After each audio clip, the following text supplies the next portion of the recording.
네, 이 시간 좀 질문을 통해서 한번 시작하면 좋을 것 같습니다. 여러분 상상해 보십시오. 오늘 이렇게 예배 잘 드리고 나서 상상해 보라고 할 때는 여러분이 눈을 뜨고 나를 보라는 의미도 있으니까 함께 저를 보시면서 상상해 보십시오. 오늘 밤에 여러분이 오늘 이렇게 예배 잘 드렸잖아요. 오늘 밤에 여러분의 꿈에 하나님이 나타나서 묻습니다. 내가 내게 무엇을 하여 주기를 원하느냐? 너는 구하라. 백지수표를 우리에게 주는 겁니다. 그렇지? 얼마만큼 써내? 내가 그대로 줄게 라는 이런 약속의 말씀인 것 같아요. 여러분은 하나님께 무엇을 구하겠습니까?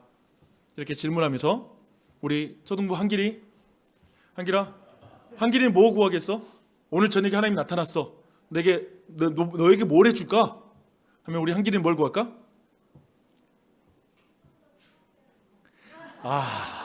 좀 더 생각해 봐야 될 것 같다라고 굉장히 한길이가 내가 늘 한길이 부르면 이렇게 말하거든요. 한길, 두길, 세길, 한길, 오직 한길 막 이렇게 말하는데 우리 한길이가 생각이 깊네요. 그렇죠? 생각이 깊어요. 그래서 사실 굉장히 저 태도가 좋은 것 같아요. 그냥 말하는 게 진짜 한 가지잖아, 한 가지. 근데 진짜 좋은 건지 확신이 안 들 수 있잖아요.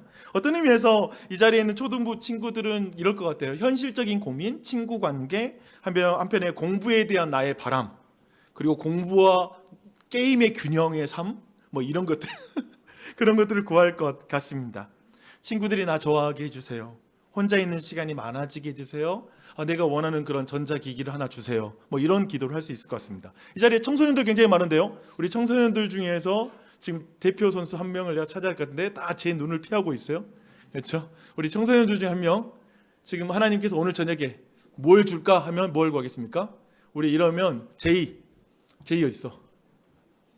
제이? 네, 제이야 뭐 구할 것 같아? 고3이에요 우리 제이. 네. 제이가 아닌 분은 말하지 마세요. 제이가 대답하는 거예요. 제이는 뭘 구할 것 같아요?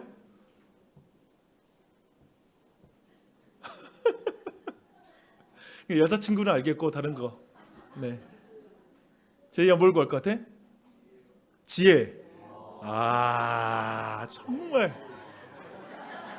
여기서 확인되는 게 이제 고3쯤 되면 전체 주보도 살피면서 전체적인 그런 어떤 상황을 파악하는 능력이, 그리고 또한 정무적 감각이 늘어난다. 이런 어떤 것을 충분히 확인할 수 있는 것 같아요. 그런 것 같아요. 내가 진짜 뭘 좋아하는지 알게 해주세요. 이런 걸 구할 수 있을 것 같아요. 그 청소년 때 이제 진로를 결정해야 되니까, 이제 과를 결정해야 되니까 남들이 날 무시하지 않게 해주세요. 그런 게 너무 싫잖아요. 또 한편에 외모 말고 진짜 나를 사랑해 줄 수 있는 사람이 생기게 해주세요. 어떤 조건이 아니라 뭐 이런 걸 구하는 사람들, 특별히 이 자리에 자기가 좀 이게 안 된다고 생각하는 친구들은 그런 걸 구할 것 같습니다. 마음껏 놀고 싶어요. 막 이런 걸 구할 수도 있겠죠. 이제 옆자리에 계신 분에게 이 시간 묻겠습니다. 서로에게 옆자리에 있는 사람을 말해주는 거예요. 하나님이 오늘 밤에 나타나면 내가 뭘 구하라고 할 때 난 뭐라고 대답할지를 옆 사람에게 말해주세요. 이 시간 잠깐 시간 드리겠습니다. 옆 사람에게 묻고 답합니다. 그냥 솔직하게 나누면 좋을 것 같아. 정무적으로 하지 말고요. 네. 뭘 구하겠어요? 솔직하게.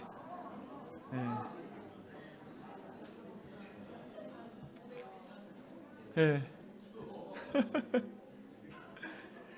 이렇게 말해도 말 죽어도 안 하시는 분 계시잖아요. 그렇죠? 말 안 하시는 분. 에이, 안 될 건데 뭐 이런 생각으로 안 할 수 있을 것 같아요.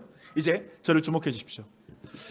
여기 있는 어른들에게 제가 한편에 이 시간 묻고 싶습니다. 여러분은 우리의 자녀들이 구하는 것을 들으며 어떤 생각, 어떤 감정을 느끼게 됩니까? 좀 이런 질문하고 싶어요. 여러분이 하나님이라면, 혹은 여러분이 볼 때 어떤 우리 아이들의 그런 기도 제목이 어떤지, 한편에 아이들의 소원이 현실적인 어려움, 어쩌면 공부하느라 너무 지쳐요, 좀 자유 시간을 줬으면 좋겠어요 라는 이런 기도를 한다면 우리 안에 미안함과 자기 반성이 있을 것 같아요. 부모의 감정이 그럴 것 같습니다. 또 한편에 아이들이 정말 중요한 것을 구하지 않는 거예요. 그리고 너무나 하찮은 걸 구한다면 속상할 것 같고, 또 내가 구하는 것보다 좀 너무 작게 구해. 나는 지금 30억을 구하길 바랬는데 애가 용돈 3만 원 올려주기를 원해요. 뭐 이런 걸 구하면 너무 속상해. 더 크게 불러. 막 그런 마음이 들 수도 있을 것 같습니다. 더해서 우리가 모두 예상했지만, 분명히 얘가 신앙적인 강구는 안 할 것이라는 걸 예상했지만 실제로 신앙적인 강구는 하나도 구하지 않는 것, 하나님과 관련해서 어떤 믿음, 어떤 기도 제목을 구하지 않는다라면 약간 아쉬운 분들도 있을 것 같습니다. 여하튼 하나님이 나타나 내가 내게 무엇을 하여 주기 원하니 내가 그걸 너는 구하라 라는 이 질문은 방금 전에 어쩌면 대답 안 하신 분들, 혹시 그 생각 안 해서 좀 생각해 볼게요 라고 말해서 이 시간 말을 하기, 옆에 있는 사람과 나누라고 했을 때 쉽게 나누지 못했던 사람들도 아마도 상상하는 것만으로도 아마도 되게 좋은 질문인 것 같아요. 그렇잖아요? 너무 그런 질문인 것 같습니다. 이런 상상을 또한 한 번도 해보지 않은 사람에게는 어쩌면 오늘 이 질문이 진짜 내가 하나님이 나타나면 뭘 내가 구해야 되지 하고 상상력이 조금 넓어지는 그런 시간이 될 수도 있다라고 생각합니다. 무엇보다 다른 사람의 소원과 자신의 소원을 비교해 볼 수 있는 시간을 갖는 건 되게 중요한 것 같아요. 그래서 사실은 이런 질문 저도 궁금하기도 하고요. 한 분 한 분이 너무 궁금한데 오늘 우리는 그런 의미에서 성경에서 가장 지혜로운 왕이라고 알려진 솔로몬은 어떻게 이 질문에 대답할 것인가 라는 것을 우리가 함께 말씀을 통해 살펴보려고 합니다. 솔로몬은 사실 뭘 구하냐면요, 오늘 제이가 정무적으로 대답했듯이 지혜를 구합니다. 지혜. 솔로몬은 지혜를 간구해요. 오늘 두 가지를 여러분과 함께 오늘 말씀을 통해 나누려고 합니다. 첫 번째, 지혜가 무엇인지에 대한 말씀을 나눌 거예요. 그렇죠? 그렇다면 지혜가 무엇인지를 진짜 우리가 알게 된다면 두 번째로 그리스도인은 어떻게 지혜로운 삶을 살 수 있는가 라는 이 부분에 대한 이 말씀, 이 두 가지의 말씀을 여러분과 함께 오늘 말씀을 통해서 은혜를 나누고자 합니다. 큰 은혜가 우리 모두에게 넘치길 바랍니다. 아멘. 첫 번째 봅시다. 솔로몬 있잖아요, 왕이 되고 나서 1,000마리의 제물을 하나님께 바칩니다. 예배를 드린 것이죠. 그래서 1,000번째라고 불리는 그거예요. 1,000번 드렸던 게 아니라 한 번에 1,000마리의 제물을 하나님께 바치는 엄청나게 거대한 예배예요. 그래서 이 의미는 이런 거죠. 하나님, 1,000마리의 제물이 아깝지 않아요. 아버지 다윗을 이어 내가 왕이 된 것은 정말 하나님의 은혜이기 때문입니다 라는 이 예배인 거죠. 이런 예배를 지금 솔로몬이 드렸습니다. 근데 그날 밤에 꿈에 하나님이 솔로몬의 꿈에 나타나서 하나님께서 묻는 거예요. 내가 내게 무엇을 주고 너는 구하라 라고 묻습니다. 솔로몬은 온 우주의 왕이신 하나님께, 진짜 이스라엘의 왕이신 하나님께 구해요. 뭐라고 하냐면, 누가 이 많은 백성을 재판할 수 있사오리까? 제게 듣는 마음을 주셔서 주의 백성을 재판하여 선악을 분별하게 하여 주시옵소서 라고 이렇게 말합니다. 좀 다르게 말하면 주의 종에게 지혜로운 마음을 주세요. 그래서 주의 백성을 재판하고 선과 악을 분별할 수 있게 해주시기를 바랍니다 라는 이 기도를 드린 거예요. 여러분, 이런 기도 여러분이 들을 것 같아요? 여러분 기도 제목과 한번 비교해 봐요. 비교해 볼 수 있어요. 하나님 아버지는 이 솔로몬의 기도를 어떻게 들으실까요? 아까 제가 이런 질문했죠, 부모님께.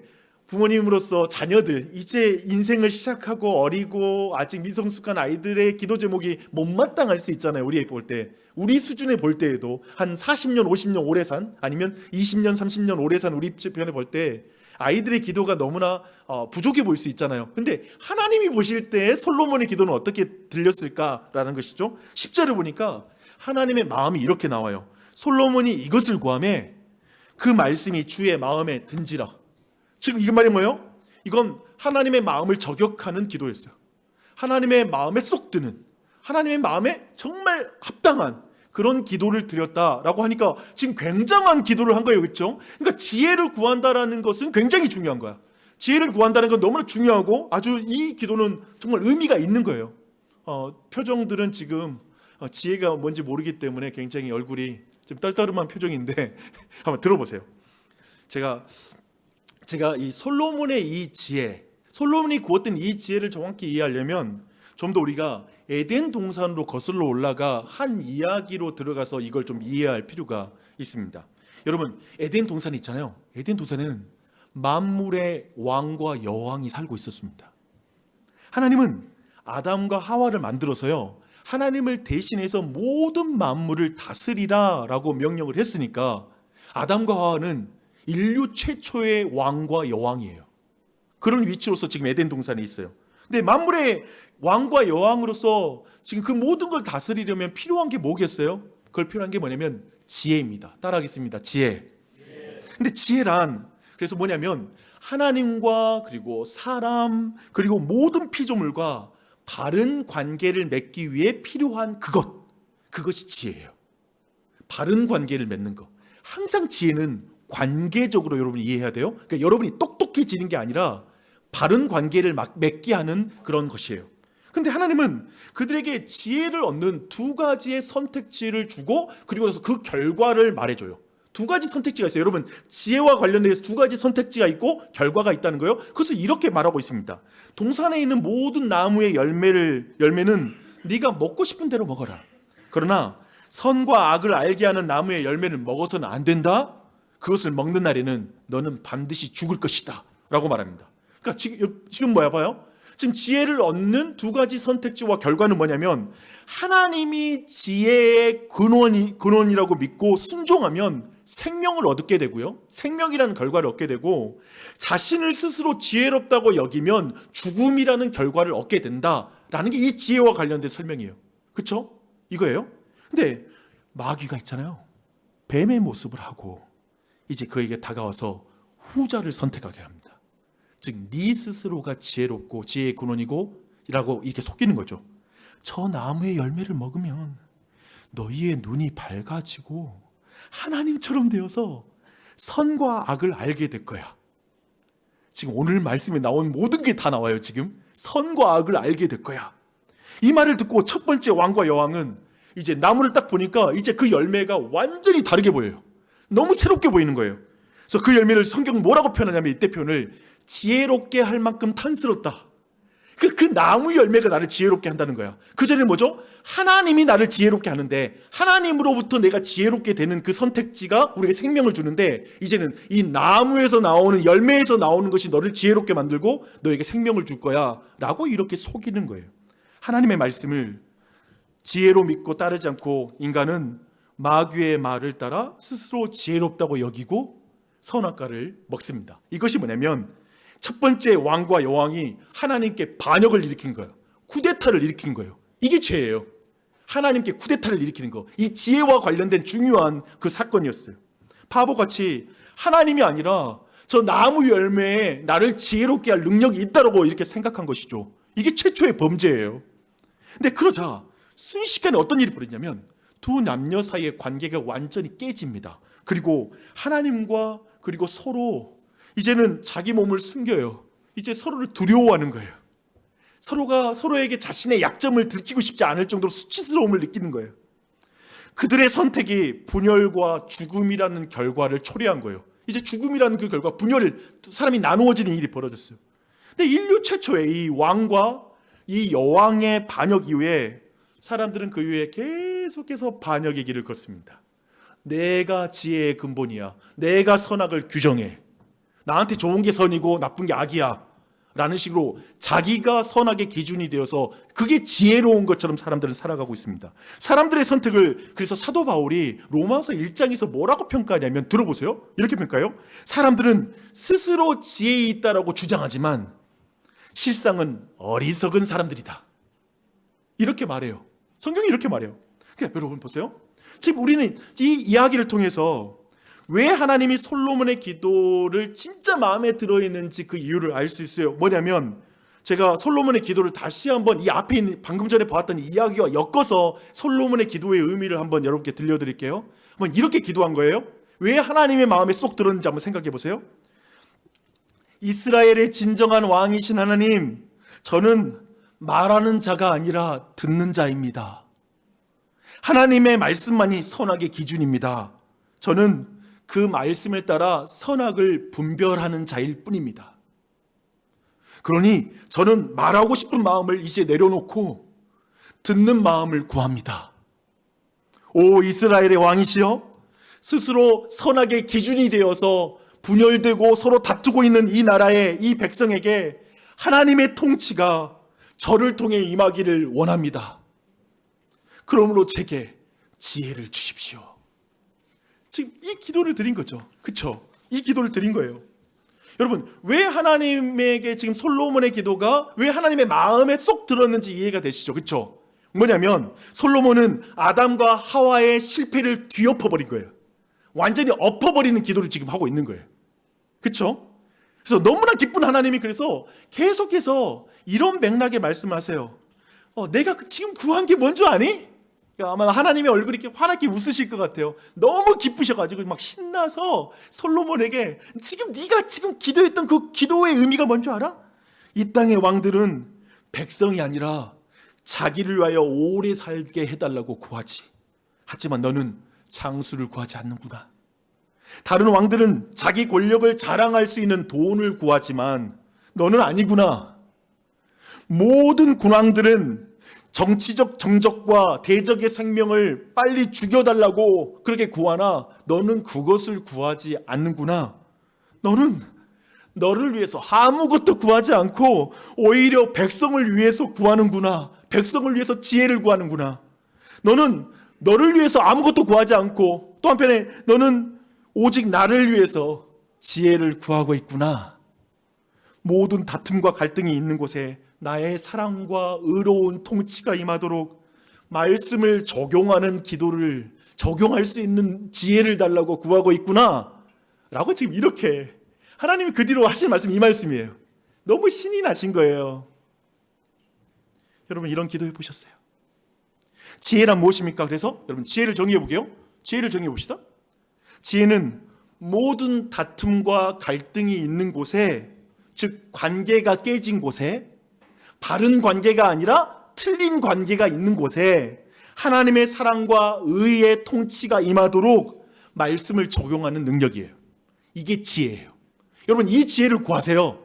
이 지혜를. 근데 오늘 본문 바로 아래에 이어지는 이야기로 제가 좀 더 여러분 이번에도 이야기로 성경이 하는 것처럼 성경이 의도적으로 아래에 이야기 하나를 붙여놨거든요. 하나님이 솔로몬에게 지운 지혜가 뭔지, 그 의미가 뭔지를 한 이야기를 들려는데 이 이야기는 굉장히 흥미롭습니다. 예수 안 믿는 사람도 이 이야기 알아요. 근데 여러분 이 이야기 진짜 의미를 목사를 통해서, 우선 우리 교회 일타 강사는 저니까 아무튼 이 부분 한번 들어보세요.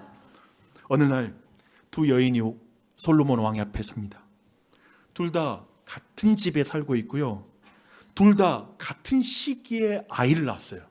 사실 이 여인들의 직업이 뭐냐면 몸을 파는 창녀였어요. 창기였어요. 근데 아마도 아버지가 누군지 모르는 아이를 낳은 거예요. 두 아이를.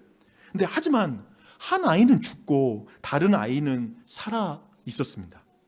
근데 죽은 아이의 엄마가 밤에 아이를 바꿔치기를 한 거예요. 그리고 나서 다음 날에 두 여인은 같은 아기를 두고 이건 내 아이야, 저 죽은 아이가 네 아이야 라고 둘이 싸우기 시작한 거예요. 다투기 시작한 거예요.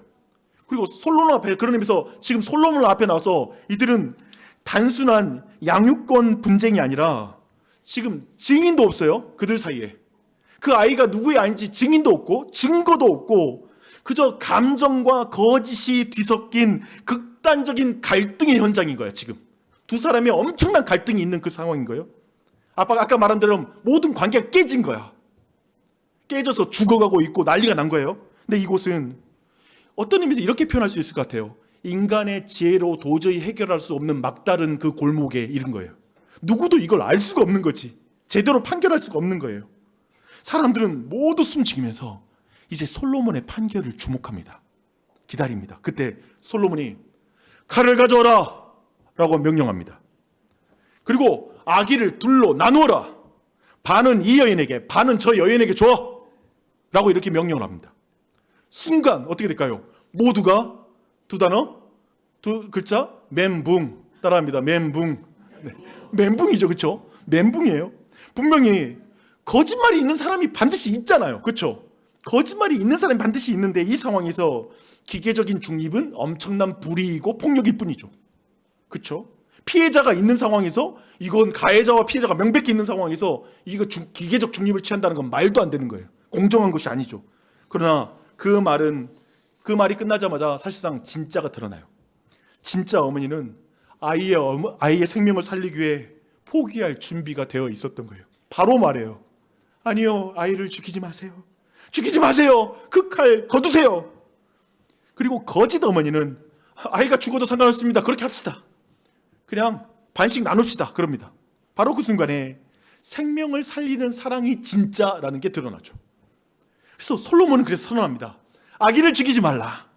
그를 포기한 여인이 그의 어머니이다 라고 이런 판결을 내립니다. 성경은 이 판결이 나고 나서 흥미롭게 백성들의 반응을 이렇게 말하고 있어요. 모든 이스라엘의 사람이 왕이 재판한 판결 소식을 들었다. 그리고 백성들은 왕이 재판할 때 하나님께서 주시는 지혜로 공정하게 판단한다는 것을 알고 왕을 두려워했다. 하나님께서 주시는 지혜로 왕이 판결을 한 것을 듣고 왕을 두려워했다 라고 이렇게 말합니다. 여러분, 지금 이 사건 있잖아요. 잘 생각해 보면 단순히 아기 한 명을 생명을 구한 사건을 넘어선 거예요. 이제 백성 전체가 있잖아요. 하나님께로 지혜를 받은 그 왕이 다스리는 그 백성 전체가 하나님의 지혜를 가진 왕의 통치 아래에서 진정한 하나님의 정의를 경험하는 거야. 하나님이 어떤 분이신지를 경험하는 일이 지금 벌어진 것이죠. 솔로몬의 이 재판은 그래서 지혜에 대해서 이렇게 말하는 것 같습니다. 지혜는 머릿속의 지식이 아니라 갈등과 다툼의 자리에서 하나님의 사랑의 통치가 드러나게 하는 능력입니다. 지혜는 하나님과 바른 관계에서 시작되어 다른 사람과의 관계를 올바로 세워주는 말씀의 실천입니다. 여러분, 이 지혜를 솔로몬이 구한 거죠. 여러분은 이런 지혜가 필요하지 않으세요? 어떠세요? 제가 아까 말했죠. 이 솔로몬, 우리 모두 지혜로운 사람이 되고 싶어요 라고 기도하는 건 대부분 공부를 다른 친구들은 4시간 할 걸 1시간에 해결할 수 있는 능력을 주세요. 공부 안 했는데 공부를 시험 성적이 좋게 해주는 능력을 주세요. 뭐 이런 게 지혜인가요? 그런 측면이 아니죠. 개인적이면서 그런 식으로 하는 그런 게 지혜가 아니에요. 여러분, 그런데 오늘 성경이 말하는 이 지혜가 필요한가요? 우리는 그런 것 같아요. 여러분, 여기 친구들 잘 들으세요. 부모님들은 자녀들이 둘이 싸울 때 너무 힘들어요. 서로를 고발하면서 말할 때 누구 편을 들어야 될지 이걸 정확하게 판단하기 너무 힘들어요. 근데 때로는 이럴 때가 이걸 아이들이 제일 힘들어한대요. 부모님도 기억하세요. 너도 똑같아. 그러니까 분명히 한쪽이 잘못했는데 결국 너가 형인데 아니면 너가 그런데 왜 그래? 라고 말하면서 다 똑같아! 라고 말하는 게 그렇게 힘들대. 그렇죠? 사실은 하나님의 지혜가 필요합니다. 우리는 집안에 있는 다툼 안에서도, 형제끼리 싸움에서도, 그리고 부모와 자녀의 다툼 속에서 그게 필요해요. 또한 여러분, 친한 학교에서 친구들을 생각해요. 친한 친구가 다툴 때 그들 사이에서 화해를 도울 때, 내가 그들 사이에서 어떻게든 중재해보고자 할 때 우리 모두에겐 하나님으로부터의 지혜가 필요합니다. 회사에서 생각해보세요. 세상의 모든 갈등은 다들 자신의 욕망이 다 들어있는 갈등인 것 같아. 하지만 이렇게 말하지. 다 회사를 위해서 그렇죠. 이것을 저 회사를 사랑해서 그런다고 라고 하는 식으로 포장해. 저 두 여인 중에 한 여인처럼. 그렇죠? 근데 그 가운데 바른 관계를 회복하는 데에도 하나님의 지혜가 필요합니다. 보통 어려운 게 아니에요. 근데 그 지혜로운 지도자가 다스리는 나라와 도시와 그리고 한 가정과 그리고 교회, 그건 얼마나 복된 삶인지요. 여러분, 지혜로운 삶을 살고 싶으세요? 이 말이 이런 삶이에요. 복된 삶을 살고 싶으세요? 이건 이런 말이기도 해요. 좋은 삶을 살고 싶으세요? 이건 이런 말이기도 해요. 여러분, 행복한 삶을 살고 싶으세요? 그렇다면 하나님의 지혜가 필요합니다. 굉장히 중요해요. 하나님의 지혜가 필요합니다. 그렇다면 이제 두 번째 중요한 주제로 넘어갈 차례입니다. 우리는 어떻게 하나님의 지혜를 얻을 수 있을까? 그렇다면 이 하나님의 지혜를 어떻게 얻을 수 있지? 답은 한 가지예요. 따라하겠습니다. 지혜를 구하십시오.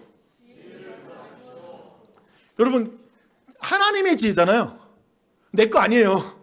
그러면 하나님께 구하라는 거예요. 지혜를.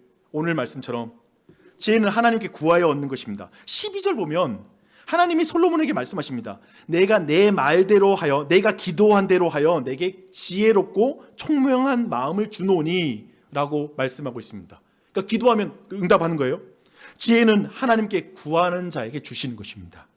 이 사실을 너무나 분명하게 경험했던 솔로몬이잖아요. 그렇잖아요. 지혜를 받았잖아요. 그 솔로몬이 자신이 쓴 잠언에서 이렇게 말해요. 지혜에 내 귀를 기울이고 명철에 내 마음을 두어라. 슬기를 외쳐 부르고 명철을 얻으려고 소리를 높여라. 기도해라. 간구해라. 은을 구하듯 그것을 구하고 보화를 찾듯 그것을 구하라.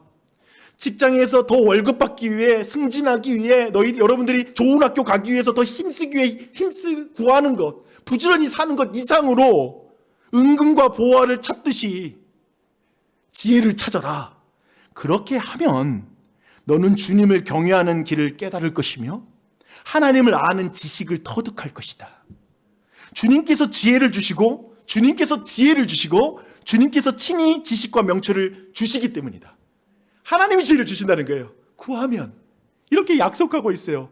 지금 솔로몬은 그렇게 말해요. 구하고 찾으면 지혜를 주신다고 약속하셨습니다. 구하십시오. 그런데 제가 보는 게 진짜 제가 문제 제기하고 싶은 건 이제부터예요. 근데 사실 아까 말했잖아요. 여러분께 처음부터 질문했어요. 오늘 밤에 하나님이 나타나서 뭘 줄까 하면 여러분 뭘 구할 거냐고. 근데 솔직히 오늘 이 설교와 주보가 없었다면 우리 제2의 능력을 믿기는 하지만, 믿음과 그 신앙을 믿기는 하지만 안 보이네요. 갑자기 어디 사라졌어. 근데 우리 생각해봐요. 지혜를 믿기는 하지만 우리가 지혜를 바로 구하거나 실제로 우리가 기도 생활할 때 이 지혜를 구하고 있는지를 돌아봤을 때는 우리 안에 그렇지 않을 수 있죠. 그렇죠? 그런 의미에서 지혜를 아무나 구하는 게 아닙니다. 모든 사람을 제가 딱 오늘 말씀과 연결해서 딱 구분해 보면 이거예요. 오래 사는 것을 인간은 구합니다. 근데 그냥 오래 사는 건 원치 않아요. 부자로 오래 사는 걸 원합니다. 이걸 구하고요. 또 하나, 그냥 또 부자로만 오래 사는 걸 원치 않아요.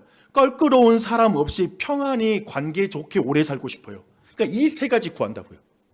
그렇죠? 지금 왕이 구하는 기도 있잖아요. 일반적으로 왕이 구하는 이 세 가지 기도를 우리는 그 기도 안에서 맴도는 것 같아요. 사실 이런 것을 기도하는 사람, 또 제가 볼 때는 어떤 의미에서 오늘날에는 또 기도하는 사람도 많지 않아요. 솔직히 말하면. 솔직히 질문하자고요, 우리. 그렇지? 우리 어린 친구들, 중선부 기도 안 하지? 그렇지? 예, 막 이렇게 말하니까 기도 안 하게 하고 싶어서 이 말 하는 건 아니라는 걸 꼭 믿어주시기 바랍니다. 여러분 무시하고자 하는 말이 아니에요. 여러분 기도 잘 안 되시죠? 그렇죠? 시진핑과 푸틴이 이번에 중국의 전승절을 기념해서 50주년을 맞이해서 천안문에서 어떤 그런 군사 퍼레이드를 하면서 그들이 나눈 대화가 많은 사람에게 알려졌어요. 그 둘이 속삭이면서 이야기한 거. 그 대화가 뭐냐면 장기 이식을 통해서 불멸, 영생할 수 있다. 장수할 수 있다라는 대화를 나눴다는 거예요. 하나님께 기도할 필요가 없죠. 계속 부를 유지하고 정적을 제거할 권력은 있는데 영원히 사는 건 어디가 할 수가 없잖아요. 근데 할 수 있다는 거예요.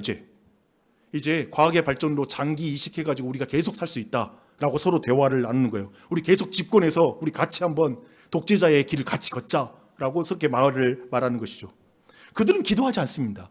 제가 말하는 이것은 시진핑과 푸틴만 기도하지 않는 게 아니라 사실 여기 있는 우리 모두 대부분 어떤 의미에서 우리 어린 친구들 하나님께 왜 기도해? 열심히 살아서 돈 벌고 부자 되고 그리고 오래 살고 과학기술을 믿고 나아가면 오래 사는 거지. 기도라는 의미 하나님 별로 필요가 없는 거죠. 그걸 왜 기도할 필요가 있어? 우리는 도리어 오늘날 이 말씀을 그렇게 해석할 수 있을 것 같아요. 과학은 참으로 우리를 지혜롭게 할 만큼 탐스러운 열매죠. 저것을 먹으면 저것을 가지면 내가 오래 살 수 있고 부자로 살 수 있고 우리가 영원히 그 가운데 힘을 얻을 수 있다고 생각하는 거죠. 하나님은 그들에게 이렇게 말씀하실 거예요. 너희는 스스로 지혜롭다고 생각하느냐? 아니, 너희는 미련한 거야. 나에게 구하지 않는 삶, 내게 기도하지 않는 삶, 그래서 실력 있고 능력 있는 그 삶이 지혜로운 삶이라고 생각하느냐? 아니, 미련한 거야. 나에게 구하지 않는 삶은 미련한 거야. 기도하지 않는 거. 내 지혜가 필요 없는 삶은 어떤 의미에서 하나님의 지혜가 필요 없는 삶은 너무나 수준 낮은 삶이야 라고 말씀하시는 거죠. 그래서 여러분 아무나 지혜를 구하는 게 아니에요. 제가 보니까 도리어 그런 의미에서 왜 지혜를 구해야 돼요? 목사님 그렇다면 여러분 안에 좀 마음에 원하는 마음, 왜 지혜를 구해야 되는지 그 이유를 알아야지 지혜를 구할 거 아니에요. 저는 두 가지인 것 같아요. 첫 번째 겁니다. 따라합니다.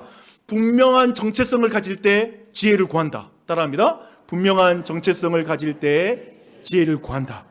이거예요. 먼저 정체성이 왜 중요한지 볼게요. 7절을 읽겠습니다. 나의 하나님 여호와여, 주께서 종의 아버지 다윗을 대신하여 왕이 되게 하셨사오나 종은 작은 아이라 출입할 줄을 알지 못합니다 라고 이렇게 말해요. 솔로몬 이스라엘의 왕이에요. 이스라엘의 권력의 정점이에요. 그 한 사람이 말을 하면 다 사람들이 움직여요. 이 왕이 되면 신이 된 것 같은 기분이 든대요. 그러나 자신이 하나님의 종이라는 정체성을 갖고 있는 거예요. 나 이스라엘의 왕 맞지만 사실 저 하나님의 종입니다 라고 말하는 거예요. 이스라엘의 왕은 이스라엘이라는 나라는 있잖아요. 왕의 말이 법이 되는 나라가 아니라 하나님의 말씀이 법이 되는 나라예요. 그러니까 이스라엘의 왕은 입법권이 없어요. 오직 사법권과 그걸 행정으로 실천하는 뿐이에요. 그 권리밖에 없어요. 그러면서 오직 하나님의 말씀을 내가 분별하여 선악을 분별하게 해주십시오. 하나님의 말씀만이 기준입니다. 나는 하나님의 말씀에 수종드는 종입니다 라고 이렇게 말하는 거예요. 솔로몬은 하나님과 사람 모든 피조물과 바른 관계를 맺게 하는 하나님 나라를 세우는 데 있어서 또한 자신은 아이라고 말하는 거예요. 내 힘으로는 그걸 할 수 없다고 말하는 거예요. 도무지 난 못하겠다고 말하는 거예요. 너무나 서툴다고 말하는 거예요. 사랑하는 여러분, 여기에는 보니까 유치부, 초등부, 우리 한샘이, 우리 한길이, 그리고 청소년부 많은 친구들, 대청부, 장년들 함께 있습니다. 나이가 들수록 스스로 할 수 있는 일들이 많아져요. 그런 것 같아요. 분명 먹고 사는 일에 있어서 여러분 점점 전문성이 늘어나죠. 돈 버는 것에 있어서 좀 더 능숙해지는 게 있을 수 있어요. 그러나 하나님과 사람 그리고 피조물과 바른 관계를 맺는 데 전문성이 늘어나. 그러니까 나이 들수록 사람들과 관계를 잘 맺어가. 그런 실력이 늘어가고 있습니까? 라고 묻는다면 여러분 아이와 같다는 느낌 안 받으세요? 나이가 들어도 도무지 갈등과 어떤 깨어진 곳의 관계 안에 들어가서 그걸 화해시키고 회복시키는 데의 능력은 별로 아무것도 않는 무력감을 느끼는 분들 계십니까?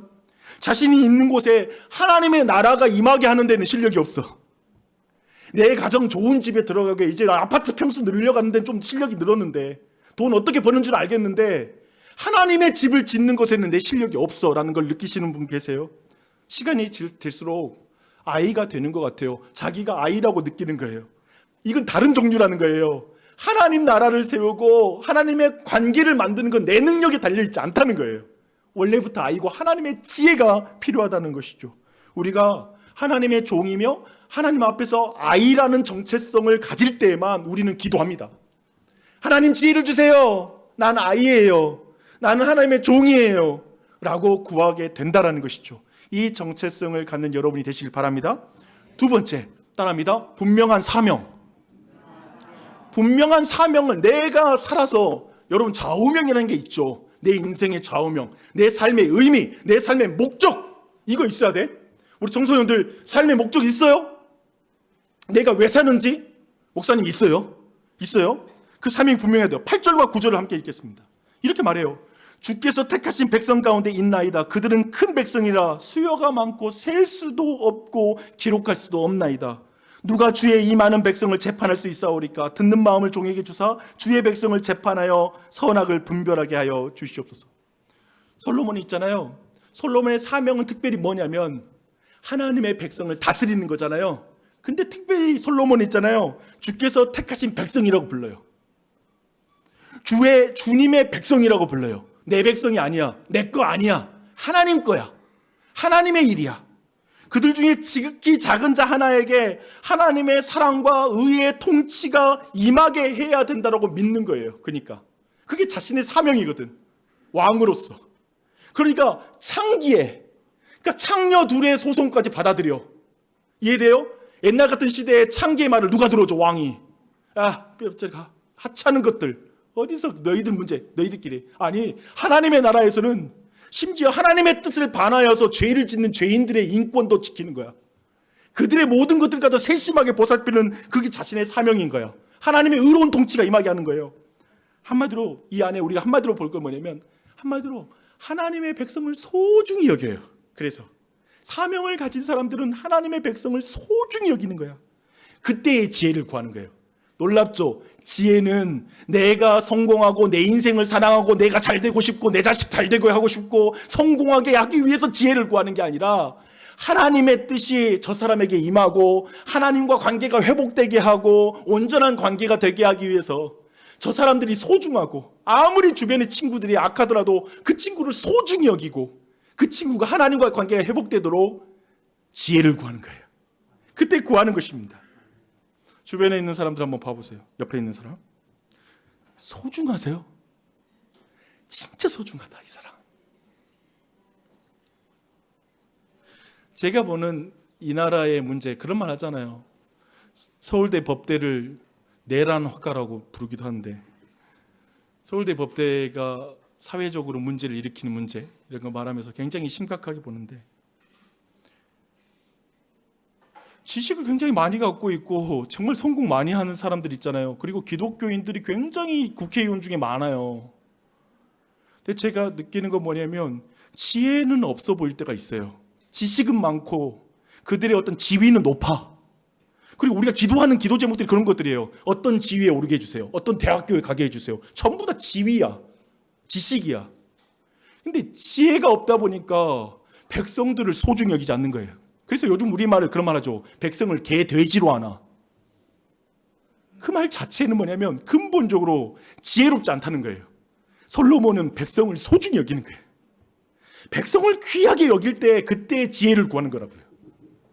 우리가 우리 아이들을 위해서 필요한 지혜는 이 아이가 사람들과의 관계를 올바로 맺고 하나님과의 관계를 올바로 맺는 아이, 그 지혜를 갖는 아이가 되는 것이죠. 그걸 우리는 간구했으면 좋겠습니다. 제 말씀을 정리하겠습니다.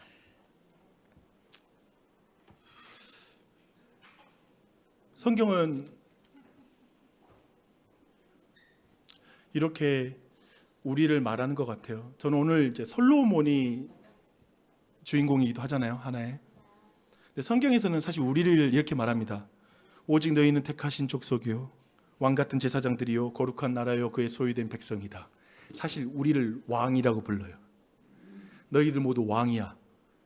아담, 그러면서 어떤 왕인가요? 첫째 왕 아담의 길을 걷고 있는 왕이 아닌가요? 한번 스스로 물어봐야 돼요. 나는 어떤 왕인가? 솔로몬처럼 처음에는 하나님께 이렇게 지혜를 구하거든요. 근데 그거 아세요? 나중에 솔로몬이 스스로 지혜롭다고 여기면서 타락한 삶을 살아가요. 여러분 모두 예전에는 나 하나님을 왕으로 모셨는데 지금은 아니야. 아닌 것 같아. 내 신앙도 나도 모르겠어. 그런 분 여자리에 계십니까? 그러니까 이걸 한마디로 그 증상, 이렇게 하나님을 왕으로 모시지 않는 증상은 뭐냐면 확실하게 이긴 것 같아요. 기도하지 않아요. 기도하지 않는 증상이 일어납니다. 인간의 지혜, 솔로몬의 타락을 보면서 저는 무슨 생각하냐면, 솔로몬의 지혜를 성경은 뭐라고 말하냐면 애굽의 모든 지혜보다, 그러니까 애굽의 지혜를 다 모아, 가장 지혜로운 자의 지혜를 모으면 그것보다 솔로몬 한 사람의 지혜가 뛰어났다고 말해. 이해되시죠? 막 그런 표현이 있어요. 그런데 인간의 지혜는 언제나 불완전하고 타락과 한계 속에 머무는 것 같아요. 그게 성경이 말하는 것 같습니다. 참으로 선악과처럼 보이는 모든 피조물은 늘 부족합니다. 여러분을 지혜롭게 만들어줄 것 같은 이 세상의 모든 것 부족합니다. 부족해요. 우리 모두에게는 첫 번째 왕 아담이 아닌 다른 아담이 필요하고요, 우리 모두에게는 솔로몬의 지혜 이상의 지혜가 필요하죠. 그래서 이 시간 우리 모두가 주목할 건 바로 두 번째 아담으로 오신 예수 그리스도를 바라봐야 됩니다. 그분을 바라봐야 됩니다. 그리고 솔로몬의 지혜, 아니 솔로몬의 지혜보다 뛰어난 진정한 지혜이신, 지혜 자체이신 예수 그리스도를 봐야 됩니다. 예수님은 두 번째 아담으로 오셔서 끝까지 하나님의 말씀만이 선악의 기준이라고 따르셨습니다. 솔로몬이 듣는 마음을 구했다면 예수님은 아예 하나님의 말씀이 아니면 자기는 아무것도 행하지 않는다고 말씀하셨습니다. 진정한 지혜로우신 분이시죠. 내가 말하는 것은 내 뜻이 아니라 나를 보내신 이의 뜻이니라 라고 말씀하십니다. 지혜로운 판결로 아이의 생명을 살렸던 솔로몬보다 더 크게 예수님은 십자가에서 자기 목숨을 내어주심으로 인류를 살리셨습니다. 한 아이가 아니라, 한 어미가 아니라, 아니 모든 인류를, 그를 믿는 자들을 다 구원하십니다. 놀랍게도 모든 인간의 미련함의 총합인 빌라도의 법정에서 예수님은 사랑하는 사람들에게 악한 자라고 정죄를 당하셨습니다. 참 지혜가 필요한 모든 사람은 그러므로 이 예수님을 바라봐야 됩니다. 예수님을 바라보십시오. 예수님을 믿으세요. 참으로 우리를 지혜롭게 할 만한 분이, 한 열매가 나무에 지금 달려 있습니다. 진짜 나무에, 십자가라는 나무 위에 부활의 첫 열매이신 예수 그리스도가 달려 있습니다. 그분을 바라보십시오. 그분의 살과 피를 오늘 드십시오. 오늘 그분의 살과 피를 드십시오. 그게 진정한 지혜를 얻는 것입니다. 참 지혜는 단순한 문제 해결이 아닙니다. 그러므로 여러분 이거예요. 아까 말했죠. 솔로몬이라는 한 왕의 그 판결이 나라의 기강을 잡아요. 나라가 하나님의 말씀의 깃틀 아래 서요. 이해되시죠? 여러분 지도자의 중요성을 느끼지 않으십니까?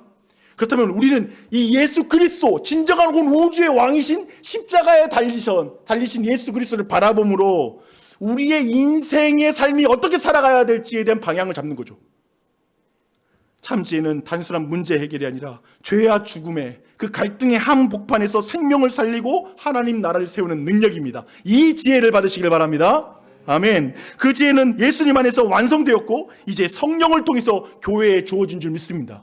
그래서 여러분이 지혜를 위해서 구하잖아요. 그러면 하나님이 성령을 주십니다. 성령은 그리스도의 말씀을 생각나게 하고 그리스도의 말씀을 적용하게 해주십니다. 성령님이 지혜의 영이십니다. 이 지혜의 영을 구하십시오. 성령님을 구하십시오. 그래야 우리는 그 삶을 살아갈 수 있습니다. 그러므로 여러분의 그 자리가 어떤 자리인지, 고통스러운 그 자리, 갈등의 자리, 깨어진 자리, 오늘도 배우자의 관계 하나만 해도 힘들고 자녀들과의 관계 하나를 온전하게 만드는 것도 우리의 능력 받기의 일이고 그걸 느끼신 분들 계시죠? 그런데 교회 조금만 확장하면 엄두가 안 나요. 내가 누구라고 무력해져요. 그러니 기도하십시오. 기도하십시오. 주님 말씀하십니다. 너희 중에 누구든지 지혜가 부족하거든 모든 사람에게 후히 주시고 꾸짖지 아니하시는 하나님께 구하라. 그리하면 주시리라. 아멘. 기도하겠습니다.